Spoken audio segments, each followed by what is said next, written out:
यार ये जो लौंडे होते हैं ना, ये बड़े ख़तरनाक होते हैं, इनसे बच के रहना चाहिए। कहीं भी मिले ना साले, पकड़ के सही से बजाते हैं ये। अब ये नहीं पता होता कि ये फिक्सिंग हुई हुई होती है कि ये मैंने हरकत करनी है, या फिर वो बस हो जाती है फ़ौरन हरकत। ये जो हरकतें करते हैं, जितने भी ये लोग मस्तियाँ करते हैं, ये फ़िक्स तो नहीं होती पहले से, इसीलिए तो कैमरे में आई हुई होती हैं। बहरहाल जो भी है, हमें तो एंटरटेन करवाया इन लोगों ने, सही ज़बरदस्त बम्बाट।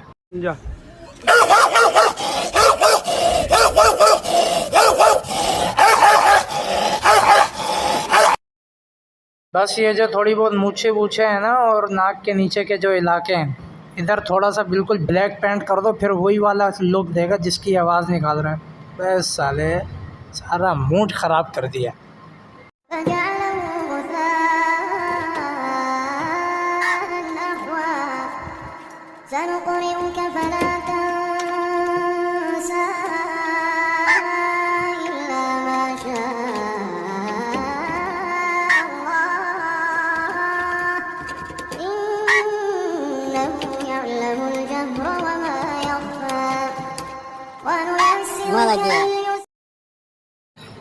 बस जब ऊपर वाले ने किसी को बचाना हो ना, तो फिर उसके बचाने के लिए परिंदे जिनमें अकल होती नहीं उनको भी अकल दे देता है, और जब किसी को नहीं बचाना हो तो इंसान जिसमें होती अकल है उससे भी अकल छिन जाती है। रोज़ाना आप लोगों के लिए वीडियो लाने की कोशिश करता हूँ, और जो मैं वीडियो लाता हूँ वो मैं बिल्कुल न्यू कंटेंट का सोच कर लाता हूँ। आप मेरे चैनल पे 30 से 40 वीडियोस देख सकते हैं, सारी वीडियोस न्यू कंटेंट पर हैं। अगर मैं भी इसी तरह व्लॉगिंग करूं या कुछ और क्या कहते हैं म्यूज़िक वगैरह लगाकर किसी भी कंटेंट पे जो ट्रेंड पे चल रहा है उस पर करूं, तो मुझे भी सब्सक्राइबर्स मिल सकते हैं। लेकिन सब्सक्राइबर्स अभी मेरे पास इतने हैं नहीं, क्योंकि मैंने वो काम किया है जो कोई नहीं करता। अब लोग पहचानते ही नहीं है, मैं क्या करूँ।